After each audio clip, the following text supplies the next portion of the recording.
Father ने पहला business बंद करा दिया, फिर दूसरे में भी वो नहीं चाहते थे कि आप बिजनेस करें। मेरे मदर फादर कुछ अलग ही थे। उन्होंने भगवान से ये प्रे करना शुरू कर दिया था कि मेरे बच्चों का बिजनेस बंद हो जाए। मुझे बिजनेस का बी नहीं पता था, नौकरी का एन नहीं पता था, आगे क्या होना है। पापा की लाइफ का पता ही था कि पापा 2 दिन घर रहते थे और 20 दिन हॉस्पिटल में रहते थे। बट उस दिन ये था कि मुझे नौकरी लेना है। कई लोगों को लगता है ना, जैसे लोग बिजनेस स्टार्ट करते हैं तो एक कहते हैं ना, रिस्क लेना बहुत जरूरी होता है। तो कभी वो मोमेंट आया लाइफ में? मूवमेंट एक बार नहीं मैम, वो थ्रू आउट रहा बहुत लंबे टाइम।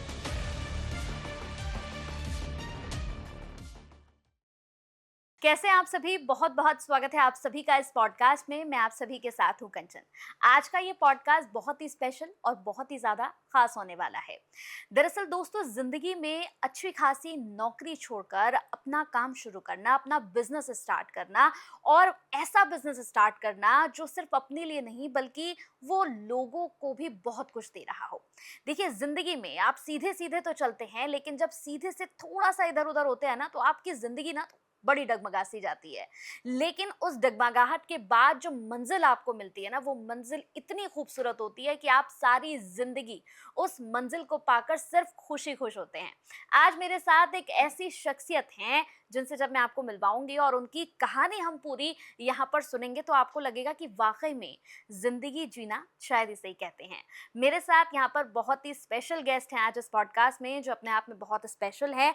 और ख़ास तौर पर मैं जब उनसे मिली और उनके बारे में मैंने सुना और जो उन्होंने किया है उसके बारे में जब मुझे पता लगा, तो आई वाज शॉक्ड कि कोई अपनी लाइफ में इतना कुछ भी कर सकता है, इतना स्ट्रगल करने के बाद। तो चलिए फिर उनका स्वागत कर लेते हैं। मेरे साथ आइकन ग्रुप ऑफ स्कूल के को डायरेक्टर, फाउंडर मुकुल त्यागी जी हैं। बहुत बहुत स्वागत है त्यागी जी आपका। थैंक यू मैम, थैंक कैसे यू हैं वेरी मच। सर आप? मैं बहुत अच्छा हूँ और मुझे आपके स्टूडियो में आके बहुत अच्छा लग रहा है, क्योंकि मैंने बहुत स्पीचेस दिए हैं, बहुत बड़े बड़े लोगों से, बड़ी बड़ी हस्तियों से इंटरेक्शन किया है, बट मीडिया में इतने बड़े न्यूज़ चैनल पे मैं पहली बार हूँ। बिल्कुल। मेरा दिल से धन्यवाद आप लोगों को, आप लोगों ने मुझे यहाँ बुलाया।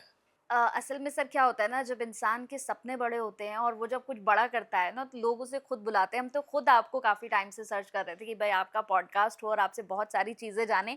और ख़ास तौर से जो आपका स्ट्रगल मैंने जितना पढ़ा है, मतलब मैं चाहती हूँ कि वो स्ट्रगल ना आपका सभी लोग जानें। तो मैं सबसे पहले शुरुआत इसी से करूँगी कि सिविल इंजीनियर से आपने अपनी शुरुआत की और आज जहाँ पर आप हैं, मुझे लगता है कि सभी लोग इसका ड्रीम देखते हैं कि भाई मुझे अपना काम करना है, कुछ ऐसा करना है कि मैं लोगों के लिए प्रेरणा बन सकूँ। तो ये कैसे हुआ सब कुछ, अपना थोड़ा-सा बताइए? तो मैं इसको थोड़ा सा सिविल इंजीनियरिंग से पहले लेके जाना चाहूँगा। मैं ओरिजिनली एक बहुत छोटा सा गाँव है, यहाँ से ज़्यादा दूर नहीं है, खुर्जा करके एक टाउन है जहाँ की pottery, Khurja is known for pottery products. तो खुर्जा से 5 किलोमीटर दूर मेरा गांव है, गवां नाम है मेरे गांव का। तो मैं वहीं पैदा हुआ, वहीं मेरी परवरिश हुई और मेरी 5वीं तक की क्वालिफिकेशन भी मेरे गांव के स्कूल से हुई। हमने ABCD छठी क्लास से पढ़ने सीखा, अच्छा। तो वहाँ से मेरी जर्नी शुरू हुई। और मेरी गाँव की लाइफ में अपने गाँव को बहुत मिस करता हूँ, एन्जॉय करता हूँ, बट गाँव से मैं कनेक्टेड हूँ। वहाँ पे लाइफ बहुत सिंपल थी, उस लाइफ में प्योरिटी थी, हुँ। बहुत प्योरिटी थी। सिंपल आज भी है, बट उतनी सिंपल नहीं है और उतनी प्योरिटी भी नहीं है। उस समय गाँव नहीं था, वो देवालय था। हुँ। उस समय एक तरह से, मतलब मैं थोड़ा सा मैं ओवर एस्केलेट करके बोल रहा हूँ, बट एक तरह से भगवान का निवास होता था। मैं पूरे गांव का बच्चा था, पूरा गांव मेरा परिवार था। इस तरह की वहाँ की परवरिश हुई। और वहीं जब मैं 6th क्लास में खुर्जा शुरू किया मैंने अपनी पढ़ाई +2 के लिए, तो 1981 में 2 अगस्त को मेरे फादर के ऊपर एक मर्डर का अटैम्प्ट हुआ, ओह! और जिसमें मेरे फादर बहुत सीवियरली इंजर्ड हुए। और उसके बाद 81 से लेकर 93 तक वो ऑफ एंड ऑन हॉस्पिटल रहे। वैसे तो फाइनेंशियली हम गांव के हिसाब से ठीक ठाक थे, बट क्योंकि 12 साल पापा अस्पताल में ऑफ एंड ऑन रहे, तो हम एक तरह से ऑर्फनेज की तरह बड़े हुए। और हम 7 बहन भाई हैं, और ब्रदर्स में मैं यंगेस्ट हूँ, सिस्टर मेरी से 2 छोटी और हैं। तो या तो मैं टूट जाता या मैं बन जाता, है ना। इतनी कंडीशन बहुत बिल्कुल, डिफिकल्ट थी, बिल्कुल। क्योंकि 7 बहन भाइयों का परिवार और फादर हॉस्पिटल में एडमिट और मदर उनकी केयर टेकर। हुँ। और हमारे गांव में जो उस समय एटमॉस्फेयर था, उस समय गांव में गुंडागर्दी और बदमाशी का वो पीक था। उस समय मर्डर 2 होते थे एक साथ, एक नहीं होता था। हुँ। और डकैती, लूट, उस समय बहुत बुरा हाल था। मतलब गर्मियों में भी दांत कटकटाते थे, अच्छा। इस लेवल का फियर था उस समय पे। तो इस चीज़ ने हमको और मजबूत बनाया हुँ। और ये सिखाया कि ज़िंदगी तो अकेले ही जीनी है। बिल्कुल। तो यहाँ से जर्नी ने टर्न लेने शुरू किए। तो जब मैं 6 क्लास के 6ठी क्लास के फाइनल पेपर दे के खुर्जा से जिस दिन मैं लौटा, और एक चीज़ मैं बीच में बोलूँ, मेरे मदर फादर कुछ अलग ही थे। वैसे तो मम्मी पापा सबके अलग होते हैं, भगवान ने एक अपना ही रूप बना के भेजते हैं भगवान उनको। बट जैसे मेरी मदर बहुत ज़्यादा पढ़ी लिखी नहीं थी, वो भी अपने गांव तक 5वीं का स्कूल था वहीं तक पढ़ी थी। मेरे फादर बहुत एजुकेटेड थे, मेरे फादर उस समय भी MSc B.Ed थे। अच्छा, हाँ, उस समय भी। ग्रेट। और पापा को गांव में लोग जॉब के लिए आते थे, उस समय उतनी एजुकेशन नहीं थी, तो पापा ने कभी हमको रोका टोका नहीं। जबकि मदर हमको बहुत ज़्यादा ऑब्जर्व करती थी और रिएक्ट भी करती थी। पापा ना रिएक्ट करते थे, केवल ऑब्जर्व करते थे, और पापा का एक बहुत ही पिकुलर वे था हमको ऑब्जर्व करने का, नोटिस करने का, और उनके चेक्स एंड बैलेंस भी बिल्कुल अलग थे जो मुझे आज भी नहीं पता। और मेरा जो फ्रेंड सर्कल रहा है वो बहुत ही वॉलेटाइल रहा है, उसमें गुंडे, बदमाश, मर्डर करने वाले, डकैत सब हैं, आज भी हैं। और मैं उनसे मिलता हूँ तो बट उनकी फितरत का मेरी फितरत पर फर्क नहीं पड़ा। बट उनसे मेरा कुछ कनेक्ट बनता है, तो उतने कनेक्ट से मैं उनसे आज भी कनेक्टेड हूँ। तो खैर, जब मेरा 6ठी क्लास का लास्ट एग्जाम था, उस दिन मैं कुछ पतंग लेके गाँव आ गया। पैसे तो पापा से लिए, आज तो जेब खर्च होता है, उस समय तो जेब खर्च भी नहीं होता था। तो पापा ने कुछ पूछा भी नहीं और पापा ने पैसे दिए। तो मेरी सबसे महंगी पतंग उस समय 20 पैसे की थी। अच्छा। हाँ, ये मैं बात कर रहा हूँ आपको 1982 की, 81 एंड की, 82 की, करेक्ट 82 की। और मैंने आके पतंग की दुकान खोली। तो ये कहते हैं ना कि आज मैं अक्सर सुनता हूँ कि बहुत कॉम्पिटिटिव है, कॉम्पिटिटिव कभी भी था, आज बहुत ज़्यादा है, बिल्कुल भी ये गलत स्टेटमेंट है। जहाँ जितनी रिसोर्सेज थे, जितने लोग थे, उसी लेवल का कंपटीशन था। बिल्कुल, बिल्कुल। आज पॉपुलेशन ज़्यादा है, आज रिसोर्सेज भी ज़्यादा हो गए, तो एक्सपेक्टेशन ज़्यादा, तो कंपटीशन ज़्यादा बोलते हैं। बट कंपटीशन हर टाइम इतना ही था, ये कभी भी नेवर हाई नेवर लो था, ऐसा ही था। तो मेरे को भी गांव के बाकी शॉपकीपर से थ्रेट आई, भाई तू दुकान खोलेगा तो हमारी कैसे चलेगी। अच्छा। और मैं एक टीम में काम करने वाला आदमी हूँ, तो मेरे साथ में बहुत सारे मेरे गांव के बहन भाई थे। तो जो पुरानी पतंग कटती थी, मेरे साथी उनको उठा के लाते थे, तो वो मैं 50% के रेट पे बेचता था। और मैंने जो अपनी पतंग की दुकान की मार्केटिंग की थी, तो मैंने अपनी पूरी बॉडी पे पतंग को रैप किया एक दूसरे से बांध के, और ये मैंने मार्केटिंग की। अच्छा। और मेरी, क्योंकि ये शॉप मैंने केवल समर वेकेशन के लिए खोली थी, तो समर वेकेशन से पहले मेरी शॉप भी चल गई। और उस समय मैं 10 साल का था, करीब करीब 10 साल का रहूँगा। मुझे बिजनेस का बी नहीं पता था, नौकरी का एन नहीं पता था, आगे क्या होना है। पापा की लाइफ का पता ही था कि पापा 2 दिन घर रहते थे और 20 दिन हॉस्पिटल में रहते थे। बट उस दिन ये था कि मुझे नौकरी नहीं करनी। अच्छा। और मुझे कुछ नहीं पता था नौकरी का, 10 साल के बच्चे को, और गांव के 10 साल के बच्चे को तो कुछ नहीं पता। कुछ नहीं पता। आज तभी भी गांव के 10 साल के बच्चों को बहुत कुछ पता है, बट मेरे टाइम पे तो 10 साल के बच्चे क्या, वो सुबह घर से निकलते थे, रात को ही घर में घुसते थे बस। मेरी भी ऐसी लाइफ थी। तो यहाँ से जर्नी शुरू हुई। फिर जब मैं 8th क्लास में आया, तब पापा, हम जो पढ़ने वाले बहन भाई थे मेरे, तो हमको लेके पापा खुर्जा शिफ्ट हो गए। तो मदर गांव में रहती नहीं, और मैं और पापा और हम बाकी बहन भाई हम खुर्जा शिफ्ट हो गए। फिर मैंने खुर्जा से ही सिविल में डिप्लोमा किया, और 13 मई 1992 से मैंने अपने कैरियर की शुरुआत की। अच्छा। दिल्ली से, यहाँ से मैं दिल्ली मूव किया। ये मेरी दिल्ली की सेकंड विजिट थी। एक बार मैं पापा को देखने आया था हॉस्पिटल, और सेकंड टाइम नौकरी करने आया था दिल्ली। और मैं बहुत बहुत ज़्यादा लेबोरियस हूँ, बहुत हार्ड वर्किंग हूँ, और मैं गिव अप करने की नेचर नहीं रखता। और मैं गिव अप करने वाले एटीट्यूड में भी बिलीव नहीं करता। ये होना ही नहीं चाहिए। Where there is a will there is a way, ऐसा नहीं है रास्ता नहीं खुलेगा। God is very kind with everyone, not with me and with someone. God is very kind with everyone, but वो हमारी परीक्षा लेता है तरह तरह से। बिल्कुल। तो कभी हम निकल जाते हैं, कभी हम फिसल जाते हैं। मैंने बहुत मेहनत की, और हमारी कंस्ट्रक्शन में जब मैंने कॉलेज किया, तो उसमें जो बिल्डिंग का जो सबसे टफ स्ट्रक्चर है वो जीना बनाना है, स्टेयरकेस बनाना है। और मेरे कैरियर शुरू करने के 4-5 महीने बाद ही जीना बनाने की बारी आ गई। और मेरा कोई बॉस नहीं था। अच्छा। मेरी लाइफ की ये, प्रोफेशनल लाइफ की ये ट्रेजेडी रही। अब इसको हम ब्लेसिंग्स भी बोलते हैं, ट्रेजेडी बोल सकते हैं। ट्रेजेडी में इसलिए बोलूंगा कि मुझे कोई गाइड करने वाला नहीं था। ब्लेसिंग्स इसलिए बोलूंगा मैंने खुद ही टिक आउट किया। फिर सही बात है। तो मैं सुबह 6:30 बजे साइट पे पहुंच गया था। उस समय हमारी नौकरी 8 बजे शुरू होती थी। आज तो 10 बजे का टाइम कॉमन हो गया है, बट उस समय कंस्ट्रक्शन की जो ऑफिस थे वो भी 8 o'clock शुरू होते थे। तो मैं 6:30 ऑफिस पहुंच गया, साइट पे मतलब जहाँ था। और मैंने पेन पेंसिल से स्टेयरकेस को दीवार पर बनाया, क्योंकि 8 बजे मुझे शटरिंग वाले को चाल देनी थी। उसको जो शटरिंग बोलते हैं, जो फ्रेमिंग करते हैं, उसको चाल देनी थी। तो मैं 6:30 बजे पहुंच के भूखा प्यासा, और मैंने पेंसिल से जिन चीज़ों से पढ़े थे वो पेंसिल से मैंने उसका, ये जो इसको पैडी बोलते हैं, ट्रेड बोलते हैं टेक्निकली, तो ट्रेड और राइजर को मैंने उस दीवार पर ड्रॉ कर दिया कि जिससे वो शटरिंग वाला शटरिंग लगा सके। और उसको मार्जिन भी तय कर दिया कि जब वजन पड़ेगा तेरी शटरिंग इतनी नीचे खिसकेगी, तो इतना मार्जिन रखना, तुझे शर्टिंग इतनी उठा के रखनी है। तो इस तरह से मैंने बहुत मेहनत की। फिर इस नौकरी के बाद क्योंकि मुझे बिजनेस करने का एक था कि बिजनेस करना है, तो मैंने 14 जनवरी 1994 को शर्ट बनाने की फैक्ट्री लगाई दिल्ली में। लोनी गोलचक्कर एक जगह है, अच्छा।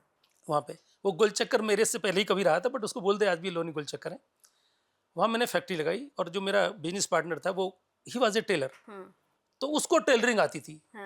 तो मैंने मुझे शर्ट का कोई पता नहीं था, उसके वजह से मैंने ये फैक्ट्री लगाई। अच्छा। 14 जनवरी को हमने शुरुआत की और 14,000 रुपये हमने टोटल लगाए। तो 6,000 उसके थे और 8,000 मेरे थे। और वो 18 जनवरी को गांव गया और गांव के लोगों ने कह दिया कि वो तो इंजीनियर है, तुझे खा जाएगा, उसको ऐसा डरा दिया तो वो वापस ही नहीं आया। अच्छा। हाँ। और 14 जनवरी को फैक्ट्री शुरू करने से पहले 2 महीने मैंने एक हमारे गांव में उसकी अपना शॉप है गांधीनगर में, आज भी शॉप है और उसकी अपनी फैक्ट्री भी है, उसके यहाँ ट्रेनिंग ली कि काम होता कैसे। अच्छा। तो पूरे 2 महीने मैंने जो उसमें कटिंग मास्टर था, जो शर्ट बार कट करता था, उसका एज ए हेल्पर काम किया। अच्छा। 2 महीने काम किया, उनको मास्टर जी बोलते थे। 2 महीने उनकी मैंने उसको तय लगाना बोलते हैं। तो वो जो तब तो मशीन नहीं थी, तब तो मैनुअली कटिंग होती थी, तो उनकी तय मैं लगाता था। और वो जो फ्रेम उसको अपना वो बोलते थे पतरा पतरा बोलते थे, जो डिफरेंट साइज के फ्रेम होते थे, तो वो फ्रेम मेरे को दिखाता था और मुझको कहता था कि लेयर लगा कितने की लगानी है। This is how I learn everything. तो 2 महीने किया और मैंने दोनों टाइम की चाय सारे वर्कर्स को मैं पिलाता था अपनी तरफ से, दोनों टाइम की। और उसमें एक शीशपाल को छोड़ के सब लोग मुस्लिम, शीशपाल हिंदू था और जो कटिंग मास्टर थे वो हिंदू था और मैं, बाकी सब मुस्लिम थे। तो मैंने रोजे भी खोले, मैंने सहरी भी खाई, ये सब काम मैंने उनके साथ किए। वो जो ओनर था फैक्ट्री के वो भी मुस्लिम थे मेरे गाँव के। तो ऐसे जर्नी शुरू हुई और फिर मैंने अपनी फैक्ट्री शुरू की। तो मैंने उनसे फ्री में वो पतरे बनवा लिए, जो फॉर्मेट होते हैं, पैटर्न होते हैं। उन्होंने मेरे लिए फ्री में ये पैटर्न बना के दिया, जो बहुत कॉस्ट होती है। अगर मैं इसको मार्केट से खरीदता पतरे को तो इसकी बहुत कॉस्ट होती, 14,000 से ज़्यादा होती कॉस्ट इसकी। बट क्योंकि मैंने उनकी 2 महीने सेवा की और उन्हें मेरा व्यवहार अच्छा लगा, तो उन्होंने की और उन्होंने मेरे सैंपल उन्होंने तैयार करके दिए। अच्छा। तो जो मुझे मार्केट में सैंपल लेके जाने थे अपने प्रोडक्ट के, तो सैंपल भी उन्होंने तैयार किए। अच्छा। तो ना मेरे पास उस समय कोई कारीगर था, ना मेरे पास कपड़ा था, ना मेरे पास फर्मे थे, सब उन्होंने करके दिया। मतलब एक तरह से मेरे को रिटर्न गिफ्ट दिया उन्होंने। और ऐसे शुरू की। बट क्योंकि वो मेरा पार्टनर छोड़ के चला गया तो जिंदगी और टफ हो गई। बिल्कुल। सपना ये था कि फारूक नाम था मेरे पार्टनर का, वो फैक्ट्री संभालेगा और मैं मार्केट संभालूंगा। इस तरह से हमने सोचा था ऐसे काम डिवाइड करेंगे। तो मैं दिन भर मार्केट में रहता था और रात को आकर फैक्ट्री करता था। तो फिर मैंने कटिंग खुद करता था मैं शर्ट की, और प्रेस में करता था और पैकिंग में करता था। अच्छा। हाँ। और उस समय 9 और 10 रुपये एक शर्ट को बनाने की लेबर मिलती थी। ये रेट था। उसमें कुछ डिजाइन होता था, 10 रुपये मिलते थे, प्लेन होती थी तो 9, 9, 10 ऐसा मिलता था। और मैंने टोटल 350 शर्ट बनाई। अच्छा। बस। और उसमें से मैंने 53 शर्ट का कपड़ा बचा लिया था। तो मैं अपने गुरु का भी गुरु हो गया था कटिंग में। हाँ, बिल्कुल। ये उनके शब्द हैं, मेरे शब्द नहीं है। तो मैंने 53 शर्ट का कपड़ा बचा लिया था अपनी कटिंग से। एक दिन पापा आए गांव से। पापा चेकअप के लिए आते थे LNJP में, जो लोग नायक जयप्रकाश नारायण हॉस्पिटल है, वहाँ पापा आए। पापा नहीं चाहते थे मैं करूँ, पापा चाहते थे कि मैं ये काम ना करूँ। पापा आए, पापा सीधा फैक्ट्री पहुँचे, जबकि पापा इनॉग्रेशन में भी नहीं आए। अच्छा। हाँ। बट उस समय नाराजगी का नहीं पता था मेरे को बीमार रहते थे। और पापा ने, वो जो कारीगर थे उनको पापा पहचानते थे कि वो गांव के लड़के थे, कि तू किसका बेटा है, किसके पैसे, तेरे पैसे दिए। और पापा ने फैक्ट्री लॉक की और घर चले गए, खुर्जा गए। अच्छा। तो जब मैं शाम को पहुंचा तो पता लगा फैक्ट्री, तो मेरे नेबर ने बताया कि वो तुम्हारे पापा आए थे, वो फैक्ट्री बंद कर गए। तो मुझे रियलाइज़ हो गया पापा बिल्कुल भी नहीं चाहते, मिड वे में ऐसा स्टेप नहीं लेते। तो मैं खुर्जा तो गया, बट मैं चाबी लेने नहीं गया। अच्छा। तो और कोई ठिकाना नहीं था, फैक्ट्री बंद होगी तो मैं क्या करूँगा यहाँ। तो मैं खुर्जा चला गया घर। तो मैंने पापा से एक बार भी चाबी नहीं मांगी, सिर्फ इसलिए। अब वो बहुत सारी चीज़ों के पेशेंट हो गए थे इतनी लंबी बीमारी में। ये बात तो मैं आपको 94 की बता रहा हूँ। तो मैंने कहा नहीं, पापा को कुछ हो गया तो मैं ज़िंदगी भर रिग्रेट करूँगा, बिजनेस तो फिर कर लेंगे। सही बात है। तो मैंने उसको कुछ नहीं किया। और वो जो मेरा कपड़ा, क्योंकि किसी शर्ट के कफ नहीं लगे थे, किसी का कॉलर नहीं लगा था, किसी का कुछ नहीं लगा था, तो सब मिडवे में था काम। तो वो 1996 रुपये का बिल बना, उसने वो पैसे भी नहीं दिए मेरे। तो मैंने तो सामान वापस कर दिया उसको। तो जो उसकी कॉस्ट लगाई उसने खुद 1996 रुपये कॉस्ट लगाई उसकी, वो उसने पैसे नहीं दिए मेरे। कोई बात नहीं, मुझे पैसे से बहुत ज़्यादा मोहब्बत भी नहीं है। बट एक ज़िंदगी ने लेसन दिया कि पार्टनरशिप क्या सिखाती है, हार्डशिप क्या सिखाती है, बिजनेस कैसे करना है, आपके टेंट्रम होने चाहिए नहीं होनी चाहिए, पेशेंस होना नहीं होना चाहिए, मार्केटिंग क्या है, हार्डशिप क्या आती है, डिफिकल्टी क्या आती है, पैसे की क्या वैल्यू है, परिवार की क्या वैल्यू है, बहुत कुछ सिखाया। हम्म, और वापस से फिर नौकरी करने लग गए। हम्म, फिर नौकरी शुरू की मैंने। तो दूसरी नौकरी थी मेरी जो कापासड़ा में फन एंड फूड विलेज है, आपने नाम सुना होगा। हाँ हाँ हाँ, तो ये पूरा मैंने बनाया है, अच्छा, पूरा। हाँ, तो इसको किया। वहाँ पे जो कॉन्ट्रैक्टर था, फिर दोबारा से एक बिजनेस का कीड़ा शुरू हुआ। हाँ, थोड़े पैसे इकट्ठे हुए, फिर बिजनेस करने की लगी। तो ये मैंने 1996 में जो फिरोजशाह कोटला क्रिकेट स्टेडियम है, ये एज ए कॉन्ट्रैक्टर बनाया था अच्छा, 1996 में। ये भी किसी के पार्टनरशिप में बनाया था। कब शर्ट की फैक्ट्री में मुझे पैसे का लॉस नहीं हुआ, मुझे कोई लॉस नहीं हुआ, टाइम का लॉस हुआ, बाकी मैंने सीखा। हाँ, यहाँ मुझे पैसे का लॉस हुआ क्योंकि जो मेरा बिजनेस पार्टनर था उसने मुझे को बहुत डीप डिच किया। ओ, बट कोई बात नहीं, यहाँ भी पापा ने आके बंद करा दी। यहाँ तो पापा के हॉस्पिटल से बिल्कुल वॉकिंग डिस्टेंस थी ये। हाँ, तो यहाँ भी पापा ने आके कर दी। और पापा ये चाहते थे, क्योंकि बिजनेस को सेट करना, खड़ा करना आसान नहीं है, आसान, बहुत बहुत मेहनत और बहुत पैसे लगते हैं, बहुत टाइम लगता है। तो पापा चाहते थे वो मेरी शादी कर दें पहले। उनकी ये इच्छा थी मैं शादी कर दूं, और उनको लगता था ये उनकी लास्ट लायबिलिटी है मेरे लिए, और फिर मैं जो चाहे वो करूं। हम्म, मुझे भी लगा तेरा बिजनेस ये पहला भी फेल हो गया, ये भी कोई बहुत टॉप का नहीं चल रहा। तो मैंने भी पापा को बोला ठीक है पापा, आप मेरी शादी करो। हम्म, फिर 1998 में शादी हो गई। शादी होने के बाद फिर मैंने अपने बिजनेस पार्टनर को पूछा, तो उनकी फैमिली में लड़कियां काम नहीं करती थी, ओ, जबकि मेरी वाइफ की क्वालिफिकेशन बहुत टॉप की है। हम्म, तो पहले तो कोशिश करते रहे, ट्राई करते रहे। फिर वाइफ ने एक बार बोला भी कि भाई हम अपना बुटीक खोल लेते हैं। आप, मेरी वाइफ की जो क्वालिफिकेशन है वो MSc होम साइंस, अच्छा, MA इंग्लिश और B.Ed है। बोली बुटीक खोल लेते हैं, मेरे को भी इस चीज़ की मेरी नॉलेज भी है। फिर मैंने कहा नहीं, बुटीक दिन में 12 बजे खुलते हैं और रात के 12 बजे बंद होते हैं, तो कोई पर्सनल लाइफ नहीं बचेगी और फैमिली लाइफ नहीं बचेगी, तो बुटीक तो नहीं खोलेंगे। ऐसे ही चलता रहा। खैर फाइनली मुझे लगा कि नहीं, बिजनेस के दिन गए तो शादी हो गई, बेटी भी हो गई थी मेरी। तो बोले अब फिर क्वालिफिकेशन बढ़ाते हैं क्योंकि नौकरी करनी है। तो फिर मैंने B.Tech ज्वाइन किया। अच्छा, हाँ, पहले मैंने डिप्लोमा किया था, फिर मैंने B.Tech ज्वाइन किया। अब तो ज़िंदगी भर नौकरी करनी है, हाँ, बिजनेस करने के तो सपने खत्म हो गए।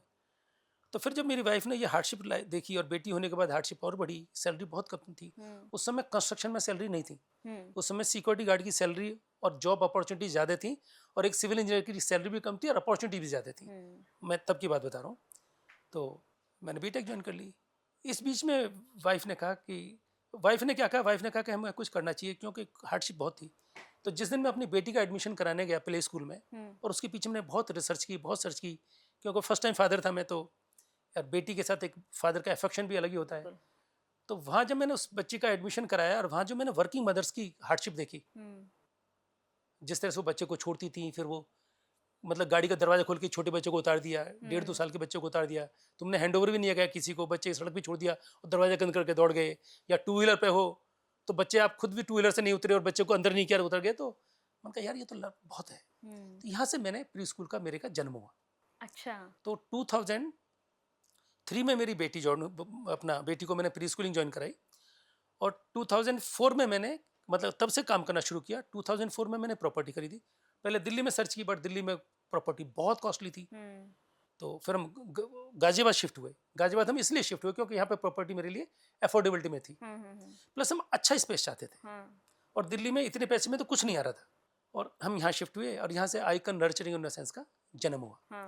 और ये स्कूल जो शुरू हुआ, उसके पीछे केवल और केवल एक उद्देश्य था कि वर्किंग मदर्स को वो फियर ना हो, वो फियर फ्री अपने ऑफिस जाएं कि उनका बच्चा सही जगह चला गया है। बिल्कुल, और ये जो जितने छोटे बच्चे हैं, इन बच्चों को ये भी नहीं पता वो कहाँ हैं और क्यों हैं, किसके साथ हैं, क्या करने आए हैं। इतने छोटे बच्चे होते हैं। तो मुझे लगा मेरी जिम्मेदारी और भी ज़्यादा है। तो मुझे इस प्रोफेशन में एक प्योरिटी दिखी, और यहाँ से फिर ये जर्नी शुरू हुई। मैं जो आज I am keeping my fingers cross, touch wood, अच्छा चल रहा है, सब कुछ बहुत अच्छा है। अच्छा, जैसे ये पूरी स्टोरी रही सर, मुझे लगता है कि जितने भी लोग इस पॉडकास्ट को देख रहे हैं, मतलब बहुत कुछ सीखना चाहिए। ये बड़ी स्ट्रगल भरी आपकी स्टोरी कि फादर ने पहला बिजनेस बंद करा दिया, फिर दूसरे में भी वो नहीं चाहते थे कि आप बिजनेस करें। तो मतलब मैं तो ये कहूँगी कि मतलब एक जो रिस्क होता है लाइफ का, वो आप ही ने लिया है। तो ये जो आपने स्कूल की जर्नी स्टार्ट की, स्कूल की जर्नी स्टार्ट करने के बाद कभी वो पॉइंट आया जब आपको लगा कि पता नहीं मैं कर पाऊंगा या नहीं कर पाऊंगा? क्योंकि कई लोगों को लगता है ना, जैसे लोग बिजनेस स्टार्ट करते हैं तो एक कहते हैं ना, रिस्क लेना बहुत ज़रूरी होता है। तो कभी वो मोमेंट आया लाइफ में? मोमेंट एक बार नहीं मैम, वो थ्रू आउट रहा बहुत लंबे टाइम। अच्छा, मैं आपको एक छोटा सा मोमेंट बताऊंगा, एग्जांपल बताऊंगा। तो जैसे मैंने बोला ना कि मेरी मदर बहुत डीप डाइव करती थी किसी भी चीज़ में, और मेरे फादर सुपरफिशियली देखते थे। वो बहुत इन्वॉल्व नहीं होते थे। ऐसा नहीं है वो जानते नहीं थे, बट उनका एक अपना तरीका था। तो उनका तरीका वोकल नहीं था, मेरी मदर का तरीका वोकल था। तो मेरी मदर रोज एवरीडे पूछती थी आज कितना खर्चा हुआ, क्योंकि स्कूल का काम चल रहा था, और कितने बच्चों का एडमिशन हुआ या कितनी फीस आई, और वो खुद अपने लेवल पे इवेल्युएट करती थी कि कितना प्लस और कितना माइनस चल रहा है। और जब ये सिलसिला मंथ्स टुगेदर ईयर टुगेदर चला, तो उन्होंने भगवान से ये प्रे करना शुरू कर दिया था कि मेरे बच्चों का बिजनेस बंद हो जाए। इतनी हार्डशिप हमने झेली थी। अच्छा। ये मुझे लगता है इससे बड़ा कुछ बोलने की जरूरत नहीं है हाँ। कि, और उन्होंने हमारे पास आना बंद कर दिया था, अच्छा। क्योंकि वो हमारा कष्ट, हमारी पेन, हमारा स्ट्रेस, वो उन्होंने अपने बच्चे अपने हिसाब से बहुत अच्छे से परवरिश की थी। बिल्कुल। एज ए मदर उन्होंने अपनी तरफ से दी बेस्ट किया था हमारे लिए, और उनको लगता था कि यार इससे अच्छा तो मैंने अपने बच्चों के लिए किया, ये क्या करने लगे। तो वो मेरी मासी के पास आती थी गाजियाबाद में ही, बट हमारे पास नहीं आती थी। अच्छा। सिर्फ इसलिए क्योंकि उनसे हमारा दर्द नहीं देखा जा रहा था। तो आई थिंक इससे ज्यादा कुछ कहने की जरूरत नहीं है। बिल्कुल तो बिल्कुल। बहुत टफ टाइम रहा है, बहुत टफ टाइम। तो आपके ये जो सारी चीजें इस ऑपरेशंस में आपके पिलर्स क्या रहे, मतलब ये मेरे लिए पिलर्स हैं, क्या थे वो? तो मैम पिलर तो, एक तो पिलर मैं ये कह सकता हूँ कि हम 4 लोग हैं, मैं, मेरा ब्रदर, मेरी भाभी और मेरी वाइफ, 4 पिलर ही हैं। अच्छा। बट मैं इनको तो पिलर नहीं मानूंगा, इनको तो मैं छत मानूंगा। हम्म। ये तो छत है, और मैं तो सिविल इंजीनियर हूँ, तो मैं पिलर और छत को बहुत अच्छे से समझता हूँ।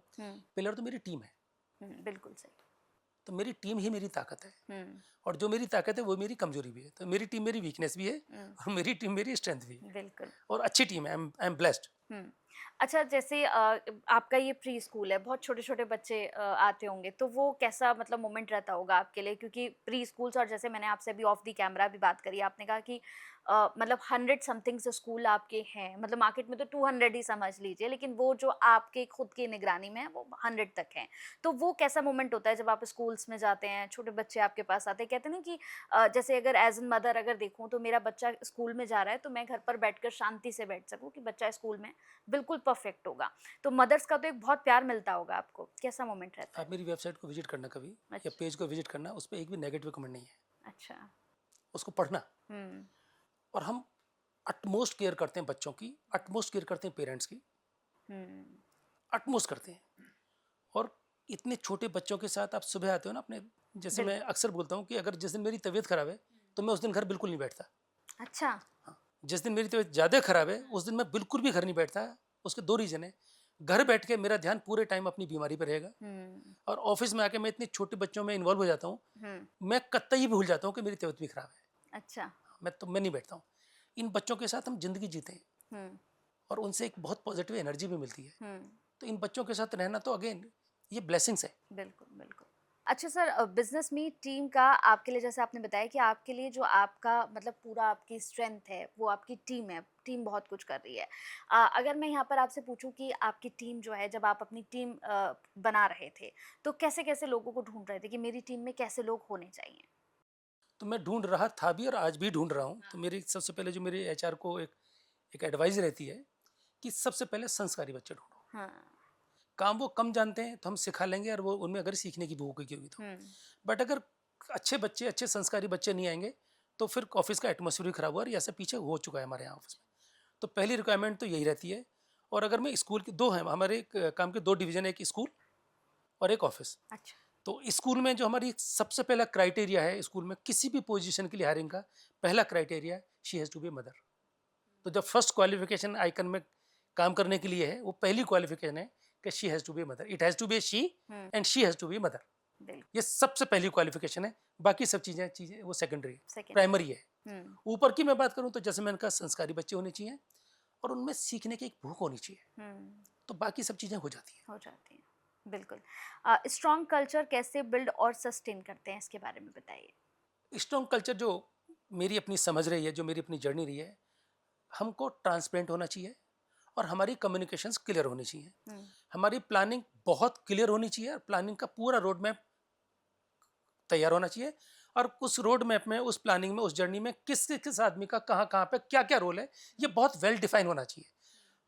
हम जनरली, मैं तो इंडियंस की बात ही करूँगा, हमारे जहन में बहुत कुछ होता है और हम उसको एक्सप्रेस करने में गलती करते हैं, और हमको लगता है कि मैंने जो बोला भी नहीं है वो उसने समझ लिया है। तो ये जो डिस्कनेक्ट है ना, ये डिस्प्यूट या कॉन्फ्लिक्ट में बनता है। तो मैं क्लैरिटी इन कम्युनिकेशन का सपोर्टर हूँ, क्लोज कोऑर्डिनेशन का सपोर्टर हूँ, और टीम में बिलीव करने का सपोर्टर हूँ कि टीम में बिलीव करो। प्लस हर आदमी काम करता है, हर आदमी गलती भी करता है। तो बजाय उस गलती पे हम उसको बॉम्बशेल फेंकें, हम उसको करेक्ट करें। हम्म, मैं इसी तरह से काम करता हूँ, और हर वक्त हम काम करते हैं, हर वक्त गलती करते रहते हैं। तो ये सिलसिला, ये रोजमर्रा का सिलसिला है। अच्छा, बहुत सारे ऑफिसेस की अगर मैं बात करूं तो कई जगह पे बॉस के साथ रिलेशन बहुत अच्छे होते हैं लोगों के, कई जगह पर नहीं हो पाते हैं, या तो हमारा कम्युनिकेशन गैप हो जाता है, या फिर कहीं ना कहीं मतलब कुछ ऐसा रहता है कि हम बिल्कुल कंफर्टेबल होकर बात नहीं कर पाते। तो यहाँ मेरा सवाल है आपसे कि टीम के साथ लॉन्ग टर्म रिलेशनशिप को कैसे मेंटेन कर सकते हैं? तो एक तो इसमें मेरा बहुत फंडामेंटल है हम्म, कि नो योर टीम। हम्म, आज के जो इस समय जो फास्ट वर्ल्ड चल रहा है, इस समय हमारे पास अपने आप को भी, अपने लिए भी टाइम नहीं है। बिल्कुल। तो आज भी I was talking to my team yesterday, मैं कल ही बात कर रहा था अपनी टीम से, एचआर से बात कर रहा था हम्म, कि हम एक दूसरे को जानते भी नहीं है। हम्म, तो ये मेरे ऑफिस में शुरू होने वाला है, हम्म, इसको अच्छा, स्किप लेवल मीटिंग है, ये मेरे ऑफिस में अच्छा, बहुत जल्दी शुरू होने वाला है। मैंने उसको राइट अप करने के लिए बोला है। तो पहले अपनी टीम को, मतलब मुझे सपोज करो आप और मैं एक टीम में काम कर रहे हैं, तो आपको मेरी पूरी डिटेल पता होना चाहिए, मैं कौन हूँ, मेरी बिल्कुल। क्या क्वालिफिकेशन है, क्या एक्सपीरियंस है, क्या स्ट्रेंथ है, क्या वीकनेस है, क्या एम्बिशन है, और क्या मेरी ज़िंदगी का लक्ष्य है। हम्म, और मेरी, अगर मैं मैरिड हूँ, बच्चे हैं, तो मेरे बच्चे क्या कर रहे हैं, या मेरे बच्चों को लेकर क्या एक्सपेक्टेशन है। तो जैसे मैंने अपने स्कूल्स में एम्बिशन वॉल क्रिएट कराई हुई हम्म, है ना। तो हम सब की, जब आप छोटे थे या आप इवन आज भी, हम्म, हम सबका कुछ ना कुछ करने का सपना होता बिल्कुल। है ना। हम्म, तो मैं लोगों को, मैं चाहता हूँ लोग रियल जिंदगी जिए। हम्म, तो मैंने अपने स्कूल्स में एम्बिशन वॉल करके एक वॉल क्रिएट की है। वॉल क्या है, एक बोर्ड है, ये ब्लैक बोर्ड जैसा होता है, हम्म, बट उसका नाम एम्बिशन वॉल दिया है। और मैं किसी को भी बोलता हूँ, जैसे आप मेरे पैसे मिलने आओगे, आप अपनी एम्बिशन लिखो, आपकी क्या एम्बिशन थी। हम्म, फिर मैं ये कहता हूँ आपसे लिखने के लिए, लिखने के लिए बोलता हूँ कि आप डेट करके लिखो कि आपकी क्या एम्बिशन थी, और आप क्या हो आज, और अब आप क्या बनना चाहते हो। हम्म, नहीं, आपका, आप अपने बच्चे को क्या बनाना चाहते हो। हम्म, सेम चीज़ मैं बच्चे के फादर को बोलता हूँ हम्म, कि आपकी क्या एम्बिशन थी, और जो एम्बिशन थी आप वही कर रहे हो आज, या कुछ अलग कर रहे हो, और अब आप अपने बच्चे से क्या चाहते हो। और अगर बच्चा, जैसे कई बार बच्चा यूकेजी में आता है, तो हम बच्चे से भी लिखवाते हैं, बट ऐसे केसेस कम आते हैं। जनरली बच्चे हमारे पास प्री नर्सरी में, प्ले ग्रुप में ज्वाइन करते हैं। हम्म, तो ये वो चीज़ें हैं, छोटी छोटी चीज़ें हैं, जो बच्चे, जो आपकी टीम से आपको कनेक्ट करती हैं। हम्म, और अगर कनेक्ट हो गया, तो फिर ये सब चीज़ें ऑटोमेटिक होती हैं। तो ऑटोमेटिक। हम कनेक्ट बनाने में फेल होते हैं। हम्म, और मैं चाहता हूँ कि हम एक्सपेक्ट ना करें, हम कनेक्ट करें। कनेक्ट। तो ये मेरा कोट भी है कि instead of expectation we should have connections. Okay, very good sir. अच्छा सर, कॉन्फ्लिक्ट्स या लो परफॉर्मेंस को कैसे हैंडल करते हैं? तो मैम, जब का आदमी कभी भी कोई भी लो परफॉर्म करता है ना, तो वो आपसे नज़र भी मिलाने से बचता है। हम्म, तो ये टाइम सीनियर का है, या उसके बॉस का है, या कैप्टन का है, कि इस समय सबसे ज़्यादा उसको सहानुभूति की, हेल्प की और सपोर्ट की जरूरत है, क्योंकि वो ऑलरेडी लो चल रहा है। हम्म, और जनरली इस समय पे सबसे ज़्यादा बॉम्ब शेल फेंके जाते हैं उसके ऊपर, हम्म, तो वो और लो चला जाता है। हम्म, और जब परफॉर्मेंस लो है, तो कॉन्फ्लिक्ट होने बट ऑब्वियस है। बिल्कुल, बिल्कुल। तो मैं इस समय, जैसे जब भी कभी कोई मेरे टीम का आदमी लो में जाता है, हम्म, तो मैं उसका सबसे बड़ा सपोर्टर होता हूँ उस समय पे। हम्म, और मैं उसको बॉम्ब शेल को शील्ड करने का काम करता हूँ। हम्म, और फिर मैं उसको समझने की कोशिश करता हूँ, और मैं उसकी उस गैप को फिल करने की कोशिश करता हूँ, वो कहाँ स्ट्रगल चल कर रहा है। बिल्कुल। तो low performance is the part of life, hmm, but इससे उभरना जो है, that is art of life. बिल्कुल, बिल्कुल। तो मैं यहाँ पे I would like to fill that gap hmm, by myself. Very nice sir. और सर, क्लोज मीटिंग करता हूँ उस समय में। अच्छा, उस समय मैं ज़्यादा क्लोज मीटिंग करता हूँ, अच्छा, जो बजाय नाराज होने के और उससे बात न करने के, मैं उससे कम कम्युनिकेशन करता हूँ राइटिंग में, कि मेल कर दी, परफॉर्मेंस पूछी, रिजल्ट पूछे। उस समय मैं ये सब चीज़ें खत्म करता हूँ। तो उस समय मैं प्रोफेशनल हटा देता हूँ और पर्सनल बढ़ा देता हूँ। उससे उसे भी कंफर्टेबल होता है, हाँ।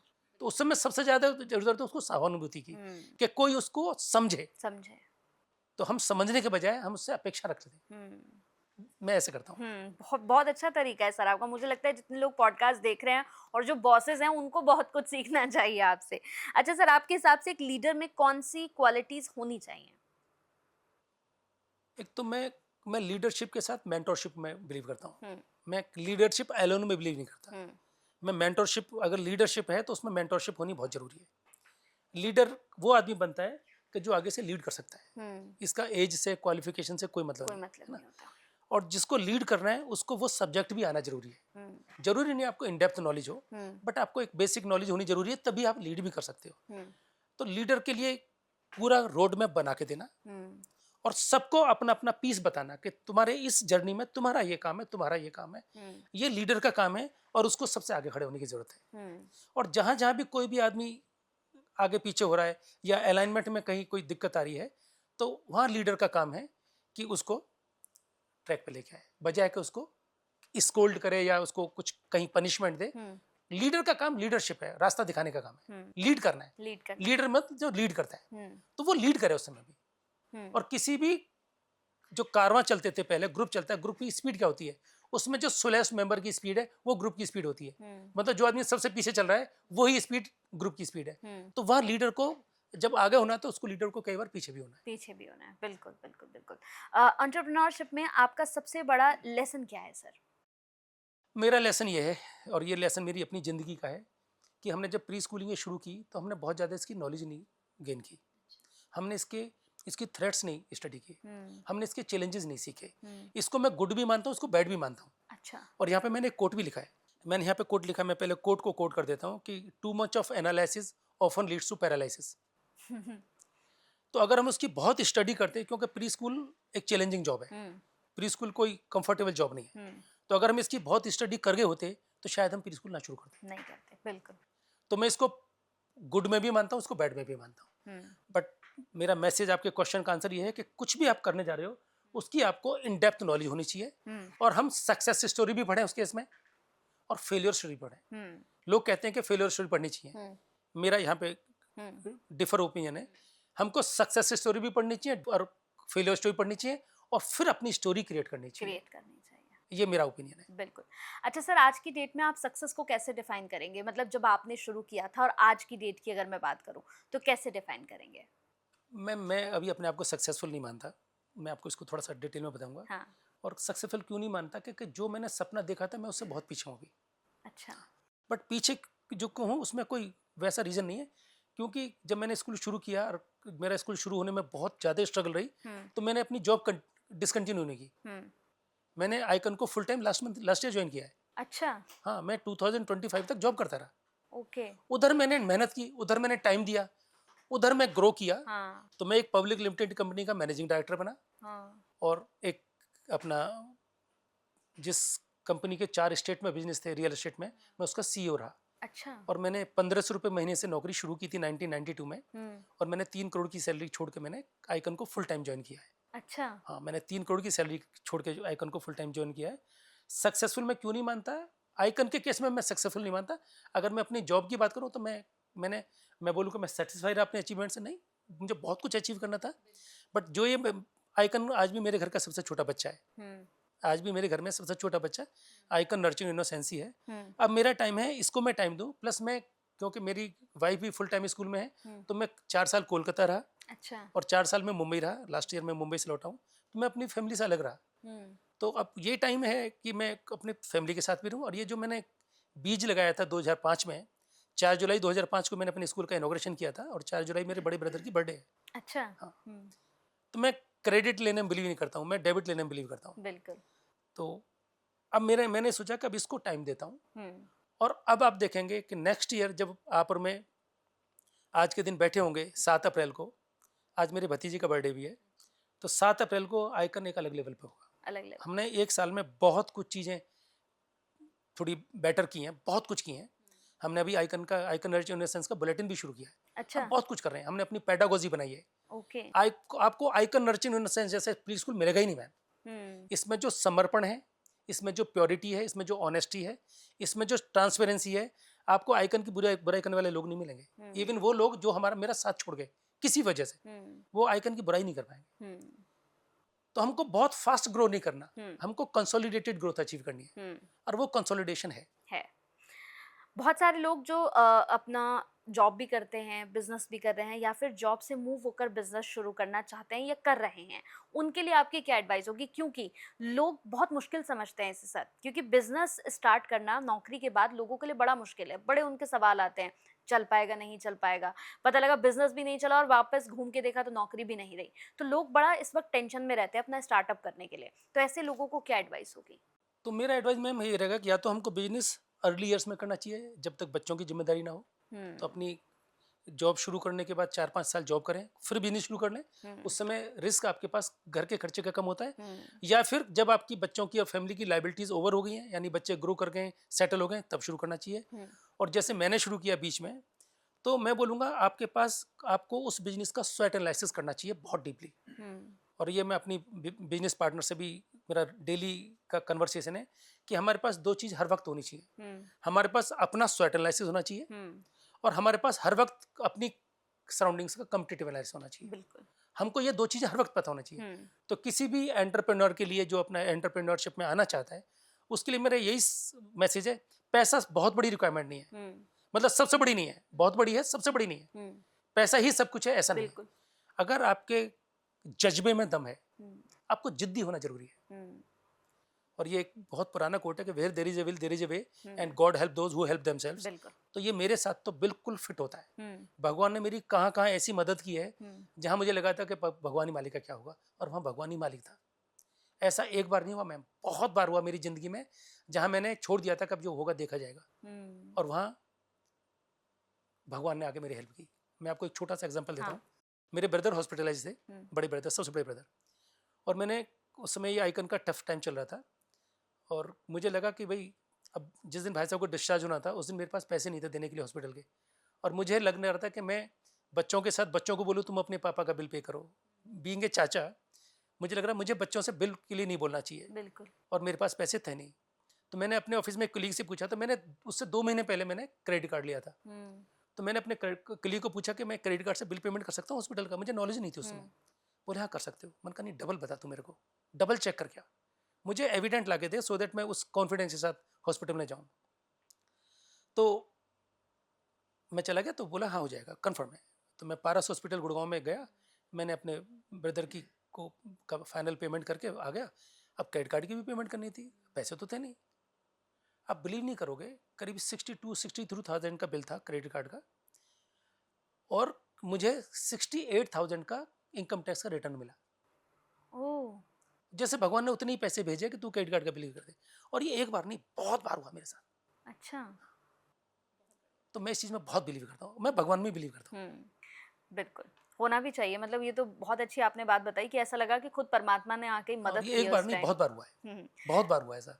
अच्छा सर, जैसे कहते हैं ना कि जब हम कोई बिज़नेस स्टार्ट करते हैं तो हमारे कॉम्पिटिटर्स बहुत होते हैं, और चूँकि आपका प्री स्कूल है और ऐसे में मार्केट में बहुत सारे कॉम्पिटिटर्स हैं, तो कभी लगा कि मुझे इससे कॉम्पीट करना है, मैं कर पाऊँगा या नहीं, या ये कॉम्पिटिशन में बहुत आगे निकल रहा है, इस तरह की सिचुएशंस आई?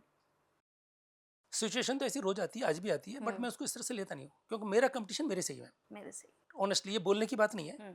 तो मेरा कंपटीशन ये है कि लास्ट ईयर में 7 अप्रैल को कहा था, आज 7 अप्रैल को कहूँ, अगले साल 7 अप्रैल को कहूँगा। कहूँगा। मेरा कंपटीशन अपने हिसाब से ही है, मेरा कंपटीशन मार्केट से ही नहीं है, और मैं चीप कंपटीशन का बिलीव नहीं करता। और मेरी जो सोच है, मेरी सोच है कि कोई ऐसा करो जो आप कंपटीशन में ना हो। सही बात है। तो मैं उसी पे काम कर रहा हूँ कि मैं कंपटीशन में ना रहूँ। और आज वसुंधरा में जो स्कूल है हमारा, वो आउट ऑफ कंपटीशन है, अच्छा। जो मेरी अपनी ओनरशिप का स्कूल है। और मेरा गुड़गांव में अपनी ओनरशिप का स्कूल है, वो आउट ऑफ कंपटीशन है। अच्छा। और जो मेरा एक स्कूल और इनोग्रेट होगा, 19 तारीख को पूजा है हमारी, इसी 19 अप्रैल को, उसको भी जहाँ से हम शुरू कर रहे हैं वो आउट ऑफ कंपटीशन ही शुरू करेंगे।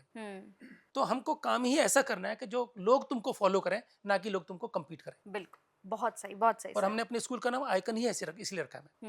तो ये सोच उस दिन से है, जिस दिन मैंने अपने स्कूल का नाम आइकन नर्चरिंग इनोसेंस रखा था, कि हमको आइकन ही बनना है। बिल्कुल, बिल्कुल, बहुत सही। लॉन्ग टर्म ग्रोथ के लिए कौन-सा माइंडसेट शिफ्ट करना बहुत ज़्यादा ज़रूरी है? मैम आपको मेंटली स्टेबल रहना बहुत जरूरी है, पेशेंस होना जरूरी है, आपके अंदर पेशेंस होना चाहिए। उससे भी पहले पहले उस चीज़ का नो हाउ आपको पता हो। हम ऐसे ही तैरना आता नहीं और पानी में कूद जाएंगे तो रिजल्ट अच्छे नहीं आएंगे। तो पहले पानी में कूदना, तैरना ही नहीं है, पानी में और क्या क्या रिस्क हो सकते हैं, इसमें कोई क्रोकोडाइल भी हो सकता है क्या। तो हमको, तो मेरा पानी का मतलब है मार्केट हो गया, कंपटीशन हो गया। तो हमको जो मैंने अभी बोला, स्वेट एनालिसिस और ये ये हमको सब पता होना चाहिए, और रोड मैप की क्लैरिटी होनी चाहिए आपको थ्रेट्स भी पता होने चाहिए, अपॉर्चुनिटी पता होनी चाहिए, और आपको सबसे ज़्यादा जरूरी है आपको अपने ऊपर विश्वास होना चाहिए। विश्वास होना चाहिए। अपने ऊपर विश्वास है तो फिर कायनात भी नीचे आएगी। ये जिंदगी में जरूरी है। और उस समय और ज़्यादा फोकस होना है, उस समय आपको इधर उधर नहीं देखना। तो मैंने इसमें एक कोट लिखा है कि मुझे उसके एग्जैक्ट वर्ड याद नहीं है, बट ये है कि when you do something good, people will suppress your voice, तो this is a sign of the growth. तो ये जो आपको नॉइज रेज करते हैं लोग आसपास में, ये कहीं ना कहीं आपको डिस्ट्रैक्ट करने की कोशिश करते हैं।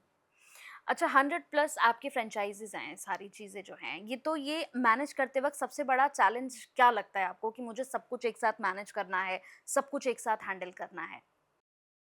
मैम चैलेंज वर्ड तो मैं नहीं यूज़ करूँगा, चैलेंज लगता है, बट ये है कि हाँ लोगों को, क्योंकि मेरे साथ जितने भी मेरे बिजनेस पार्टनर ये सब पढ़े लिखे लोग हैं, हम्म। तो वो अपना दिमाग भी लगाते हैं। हम्म। तो उन्होंने मुझसे फ्रेंचाइजी भी ली है और थोड़े दिन में ही अपना दिमाग ज़्यादा लगाने लगते हैं, और उनको नॉलेज नहीं है, हम्म। और ज़्यादातर केसेस में वो गलत स्टेप लेते हैं। हम्म। तो यहाँ पे मेरा अपनी जो मेरे ऑपरेशन मैनेजर्स हैं उनको मेरा एक स्टैंडर्ड लैंग्वेज है। तो जब जैसे हमारी अभी सैटरडे को कानपुर में स्कूल शुरू हो रहा है, इनॉग्रेशन है 11 तारीख को, 12 तारीख को सॉरी, तो मेरा उनको है कि स्टे कनेक्टेड विद एचओ और स्टॉक ऑपरेशन मैनेजर। तो यहाँ पे जो क्लोज कोऑर्डिनेशन है उनको नहीं पता वो क्या गलती कर रहे हैं, और अगर उनको पता होता तो उनको मेरे से फ्रेंचाइजी क्यों लेते। क्यों ले? तो ये उनसे ज़्यादा मेरी जिम्मेदारी है कि उनको वापस में इंटेक्टेड रखूँ अपने साथ। This is the job of head office यानी मेरा ऑफिस प्लस मेरे ऑपरेशन मैनेजर, कि उनके साथ ज़्यादा क्लोज कनेक्टेड रहें और उनको हर पल बताते रहें कि तुम ये करो और ये मत करो। अब पढ़े लिखे लोग हैं तो अपना दिमाग तो लगाते ही हैं। प्लस ये जो है कि ये रॉकेट साइंस नहीं है, ये कोई एरोनॉटिक इंजीनियरिंग नहीं है कि जो बहुत डिफिकल्ट है। ये बहुत इजी प्रोफेशन है, बट इजी नहीं है। इसमें जो चैलेंज है छोटे बच्चों के साथ डील करना, किस तरह की थ्रेट है, सेफ्टी बहुत बड़ा थ्रेट है ना, लोगों की एक्सपेक्टेशन बहुत बड़ा थ्रेट है। तो प्री स्कूल में जो पेरेंट्स की एक्सपेक्टेशन है वो थ्रेट है एक्चुअली। तो ये यहाँ ये चैलेंज इस तरह के आते हैं, बट आप बहुत दिन हो गए काम करते करते।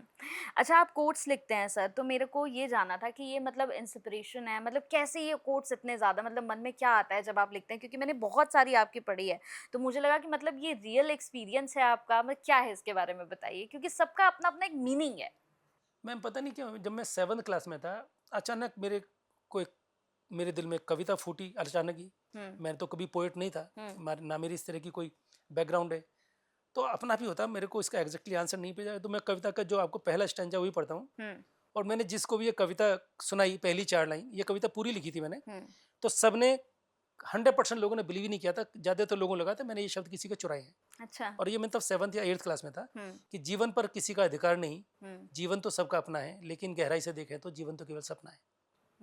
ये मैंने उस समय लिखा था। तो ये कोट ना मैम कहीं ना कहीं आपकी जिंदगी से निकल के आते हैं। तो जैसे मैं, आपने ये क्वेश्चन पूछा, मैंने इसको कवर नहीं किया कि मैं कभी भी I am in need but I am not in greed. ये मेरे बिजनेस की फिलोसफी भी है, जो आइकन नेचुरल्स की जो फिलोसफी है उसका एक बहुत बड़ा पिलर ये है कि मैं नीड में तो हूं बट मैं ग्रीड में नहीं हूं। ग्रीड में नहीं हूं। आई am in Hari but I am not in worry. तो ये चीज है, ये मेरे को कोट मेरे काम से निकलते हैं। जैसे मैंने कल एक कोट लिखा बैठे थे कि nowadays in today's world expectations are high, focus is low and results are extremely low. तो ये ऐसे निकलते हैं डिस्कशन। तो I was sitting with my colleague yesterday, तब निकला यार वही एक्सपेक्टेशन की बात हम कर रहे थे। तो तभी नहीं ये ऐसे ही हो जाता है अपने आप ऐसे ही। निकल जाता है। अच्छा सर, आपने कभी किसी कोट को अपने पर्सनल बिलीफ पर, मतलब कहते हैं ना कि मैं लिख रहा था या मैं निकला तो ये मेरी जिंदगी से जुड़ा हुआ है कहीं ना कहीं, ऐसा कुछ निकला है कभी? सब कुछ ऐसा ही है। अच्छा। सब कुछ ऐसा ही है जो कोट निकलते हैं, तो जो मेरी लाइफ में चल रहा है, जो जर्नी चल रही है, ये उसी में से तो निकल के आते हैं। तो मैंने बहुत सारे एक कोट में अक्सर बोलता हूँ, ये मैं अपने जॉब के टाइम में बोलता था, और ये बहुत कॉमन वर्ड है ऑफिस में, अरे ये तो यूजलेस है। ये बहुत कॉमन वर्ड है। मेरा यहाँ पे ओपिनियन बिल्कुल डिफरेंट है। अच्छा। कि यूजलेस है या यूज्ड लेस है। तो लोग यूजलेस नहीं होंगे, लोग अच्छे ही होते हैं। हमको यूज करना नहीं आता, नहीं उनको करना आता, बिल्कुल सही। तो बजाय हम अपनी नाकामी को एक्सेप्ट करें, हम उसको निकम्मा बोल देते हैं कि यूजलेस है। और मैं इसी तरह से मैं परसेप्शन बनाने का बहुत घोर विरोधी हूँ। तो ये जो है यूजलेस और यूजलेस, ये परसेप्शन है कि यार ये तो यूजलेस है, तो ये परसेप्शन बना लिया। परसेप्शन। अरे उसको दूसरा मौका दो, तीसरा मौका दो, किसी और तरह से ट्राई करो, कॉम्बिनेशन शिफ्ट करो। तो जो मेरे ऑपरेशन मैनेजर है उनको मैं कॉम्बिनेशन भी शिफ्ट करता हूँ। अगर किसी बिजनेस पार्टनर के साथ मेरे एक ऑपरेशन मैनेजर की ट्यूनिंग कहीं गड़बड़ आ रही है, तो मैं उसको बहुत बहुत जेंटली, स्मूथली, साइलेंटली रीअरेंज करता हूँ। क्योंकि हम परसेप्शन बनाने लगते हैं, और परसेप्शन बनाना is a sign of disaster. बिल्कुल बिल्कुल सर। यही है मेरी जर्नी का नाम। बहुत अच्छी जर्नी। बस मैं एक और चीज़ आपसे चाहती हूँ कि जितने भी लोग हमारे इस पॉडकास्ट को देख रहे हैं, मतलब आपकी जर्नी में जो मैंने ऑब्जर्व किया, मतलब ढेर सारे स्ट्रगल के बाद, मतलब एक फैमिली जिसमें सपोर्ट भी नहीं था जब आप बिज़नेस कर रहे थे, जो मैंने महसूस किया कि आपका बिज़नेस आप शुरू कर रहे थे, फादर को नहीं पसंद आ रहा था, तो एक वो सपोर्ट तो नहीं मिला फैमिली का। लेकिन फिर शादी हुई और वाइफ ढाल बनकर खड़ी हुई, और आज आप जहाँ पर है, मतलब मुझे लगता है कि अभी मैं चूँकि नोएडा में रहती हूँ, तो आप एक स्कूल सर इधर भी करिए आने वाले टाइम पे में नोएडा शायद। में जगह ही नहीं है हमारे पास। अच्छा, नोएडा में we do not have space. अच्छा। नोएडा पूरा कवर्ड है, नोएडा और गाजियाबाद हाँ, में हमारे पास जगह ही नहीं है मैम। ओके। नोएडा में हमारे पास कहीं जगह नहीं है, तो मतलब जगह अगर होगी तो कुछ क्रिएट करनी पड़ेगी। तो हमने इस चक्कर में फ्लैट्स में स्कूल खोलने शुरू करे, अच्छा। जिसमें हम कभी इसके अगेंस्ट थे, hmm, but because of the pressure of Noida community hmm, हमने फ्लैट में स्कूल खोले। अभी हमने पिछले कुछ दिनों में 5 स्कूल खोले हैं फ्लैट्स के अंदर, जो अच्छा। गेटेड कॉम्प्लेक्सेस हैं। तो नोएडा में बहुत स्कूल्स हैं हमारे। हुँ, अब हम बाहर एक्सपेंड कर रहे हैं मैम। ओके। अब हम बाहर, जैसे अभी कानपुर में है, फिर बीकानेर में है, बेंगलोर में है, हैदराबाद में है। तो हम अब इसमें मतलब सभी शहरों में आपके हाँ स्कूल्स मैम, हैं? एनसीआर में तो हमारे पास स्पेस की दिक्कत है इस समय। हुँ, दिल्ली में हमारे पास बहुत स्पेस है, दिल्ली में प्रॉब्लम नहीं है, बट गाजियाबाद, नोएडा, गुड़गांव में तुम्हारे पास स्पेस की दिक्कत है। हुँ, तो एनसीआर की बात करें तो हम इस समय फरीदाबाद है और दिल्ली है, यहाँ पे हमारा फोकस है। नहीं तो एनसीआर तो हमारा पैक टू कैपेसिटी है। अब हम बाहर के शहरों के लिए बढ़ रहे हैं आगे हम। तो जितने भी लोग हमारे ये पॉडकास्ट देख रहे हैं, हमारे जितने भी व्यूवर्स हैं, मैं चाहती हूँ कि उनके लिए आपका एक या तो कोट हो जाए या एक ऐसा मैसेज हो जाए जो जाते-जाते कुछ ऐसा हम देकर जाएँ उन्हें कि ज़िंदगी में जिन्हें आगे बढ़ना है, बिज़नेस करना है या जो इस वक़्त खुद अपने स्ट्रगल लाइफ़ में हैं, तो वो कैसे अपने स्ट्रगल को पार करके जैसे आप पहुँचे हैं, वैसे आप तक पहुँच पाएँ? तो यहाँ पे मैं 2 कोट यूज़ करूँगा, जी। और मैं चाहूँगा लोग इसको बहुत धैर्य से समझें कोट हुँ, को। हुँ, वो शब्दों पे ना जाएँ, शब्दों के मीनिंग पे जाएँ। तो एक तो before we make, we break. कुछ भी जब बनता है वो पहले टूटता है। टूटता है। तो वो टूटना जो है, जब लोग टूट जाते हैं, तो टूट के बिखरे ना, वो बने। हुँ, हम कुछ भी करते हैं तो पहले कुछ भी बनाते हैं, उससे पहले हम उसको तोड़ते हैं। हुँ, तो जो टूटने वाला साइन है वो बनने की तरफ का एक साइन है, वो हुँ, टूटने का साइन नहीं है। एक तो ये। दूसरा, हम कई बार जब बहुत परेशान होते हैं तो हम गिव अप करते हैं। हुँ, तो गिव अप करने से पहले एक बार सम अप कर लो कि प्रॉब्लम है कितनी बड़ी। हुँ, तो अगर हम उसको सम अप कर लेंगे तो हम गिव अप नहीं करेंगे। गिव अप नहीं तो करें। Before we give up, please sum up. बिल्कुल, बिल्कुल। तो नहीं करेंगे। बिल्कुल, तो जितने भी लोग इस पॉडकास्ट को देख रहे हैं, मुझे लगता है कि बहुत कुछ आपको सीखने और समझने को मिला होगा क्योंकि बहुत सारे लोग जो जॉब से मूव करते हैं बिज़नेस की तरफ और जो रिस्क नहीं लेना चाहते अपनी लाइफ में, तो मैं एक ऐसे शख्स को लेकर आई थी जिन्होंने रिस्क लिया है लाइफ में और आज जहाँ पर वो हैं, मुझे लगता है कि अच्छे खासे लोग वहाँ पर पहुँचने के लिए सपने देखते हैं और फिर उन्हें लगातार पूरा करने की कोशिशों में लगे रहते हैं। तो इस पॉडकास्ट से बहुत कुछ सीखे होंगे आप। बाकी कोई भी आपको लगता है ना कि कोई क्वेश्चन सर से करना है, तो कमेंट में कर दीजिएगा क्योंकि सर मुझे लगता है कि खुद इस पॉडकास्ट में आपको कमेंट्स में जाकर आंसर ज़रूर करने वाले हैं। मैं कहूँगी सर से कि प्लीज़ करिएगा क्योंकि हमारे बहुत सारे व्यूवर्स ऐसे हैं जो इस पॉडकास्ट को देखकर शायद अपनी लाइफ में जो स्ट्रगल वो कर रहे हैं, उस स्ट्रगल से निकल पाएँगे। बहुत अच्छा लगा सर आपसे मिलके एंड बहुत-बहुत शुक्रिया आपने अपना टाइम दिया। Thank you so much. Thank you, thank thank you. You, thank you.